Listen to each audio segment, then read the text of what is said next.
How to harness the power of your voice to address the climate crisis. Part 1, Power. Welcome, I'm so glad you're here. My name is Nadia Colburn. I am a member of Extinction Rebellion in Massachusetts, and today I'm going to be talking about how to talk about the climate and ecological crisis and why talking and communicating about it is so very important. So this is the first of 3 videos. Thanks for being here, and I hope you enjoy it.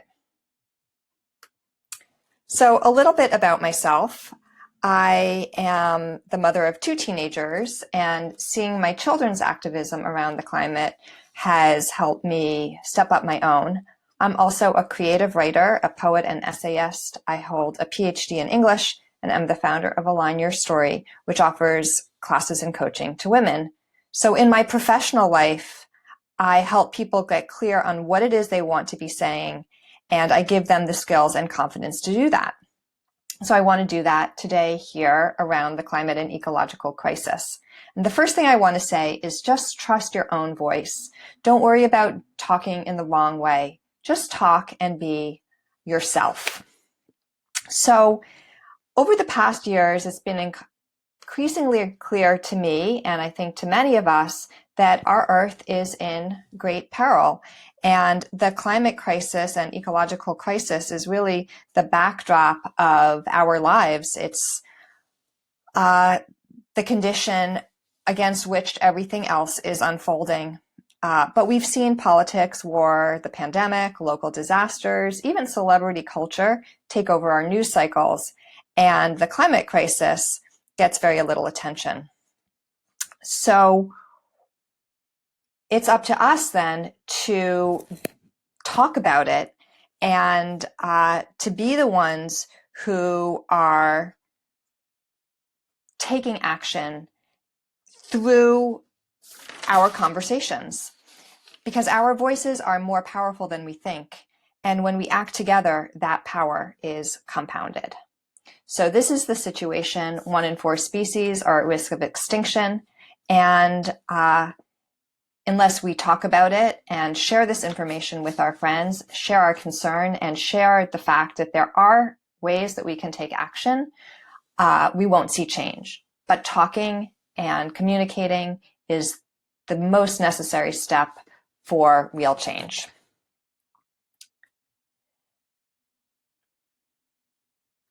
In this series of webinars, I want to give you the power, the confidence, and the skills you need to speak effectively about the climate crisis. I'm not going to be giving you a lot of scientific data, but instead I'm going to encourage you to just be yourself and communicate about what matters. The UN emissions report says that scientists say we need to increase current efforts 5-fold if we want to even have a chance of limiting warming to 1.5 degrees Celsius. And we need to increase our efforts 3-fold if we want to have a chance of limiting warming to 2 degrees Celsius. And 2 degrees Celsius, as we know, brings about catastrophic effects. So it's easy to slip into complacency, but the science is real. And if we continue as we're going, we have a 0% chance of avoiding catastrophic consequences.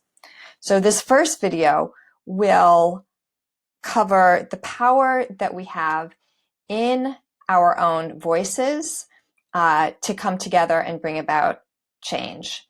The second video will give you more specific ways you can talk about climate crisis effectively. And then in the third, you will have, we'll address some common questions and objections and give you some tools to keep going and not get burned out.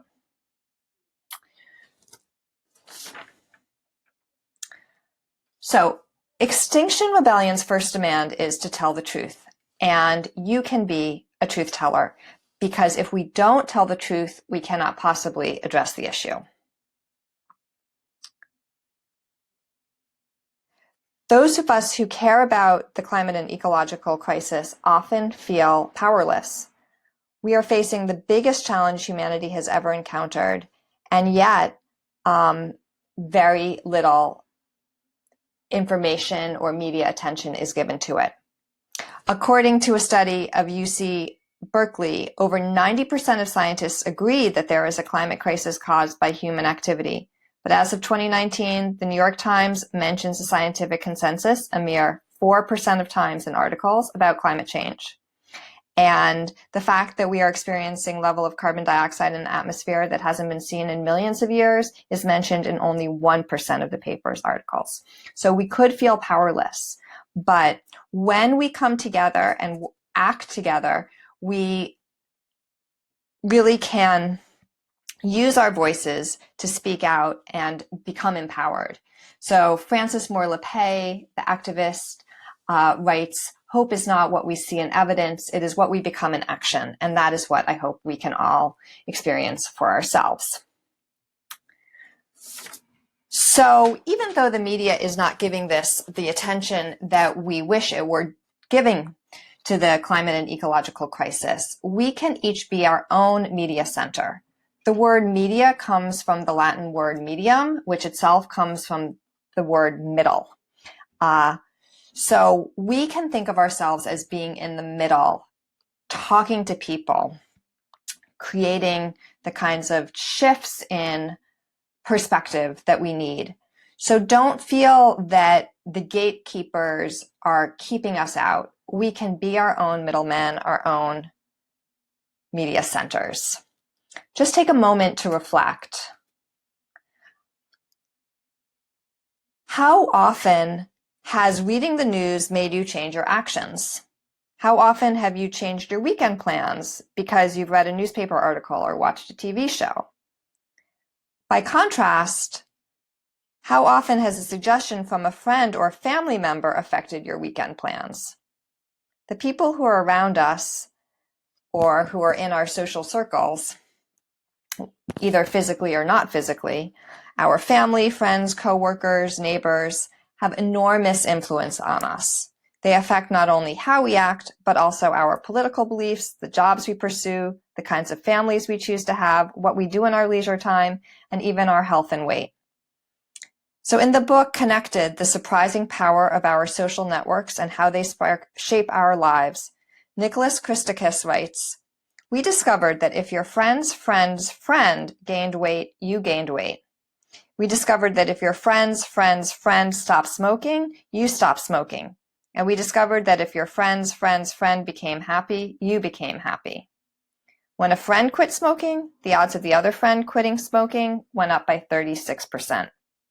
Our networks have a very large influence on us. So actively use your networks by sharing with them your concerns, your actions, and by creating different cultural norms." There are solutions. We can join Extinction Rebellion, we can protest, we can be part of a collective movement.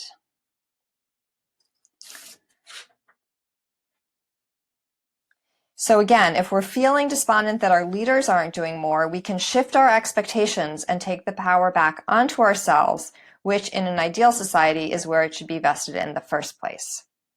And if we're feeling despondent that not enough people are acting, let's remember that we only need to motivate 3.5% of the population.